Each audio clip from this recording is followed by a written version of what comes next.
سانگلا ہل ایک تاریخی قصبہ ہے۔ یہ شہر قبل از مسیح سے آباد ہے۔ سن 6 ہجری میں یہ شہر ایک راجپوت قوم کا دارالخلافہ تھا۔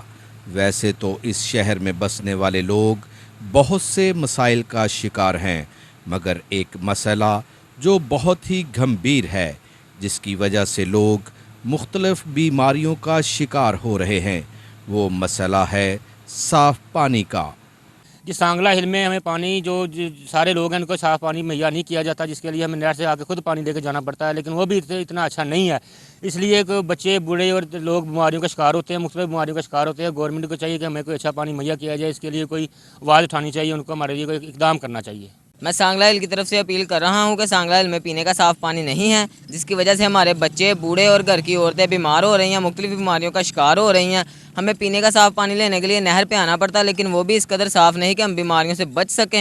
بہت سی حکومتیں آئیں اور چلی گئیں، مگر سانگلا ہل کے عوام کو صاف پانی کسی صورت مہیا نہ کیا جا سکا۔ سانگلا ہل کے عوام کا وزیر اعلیٰ پنجاب سے مطالبہ ہے کہ پینے کا صاف پانی مہیا کیا جائے تاکہ لوگ صحت مند زندگی گزار سکیں۔ کیمرہ ٹیم کے ساتھ واش نیوز، فیصل آباد۔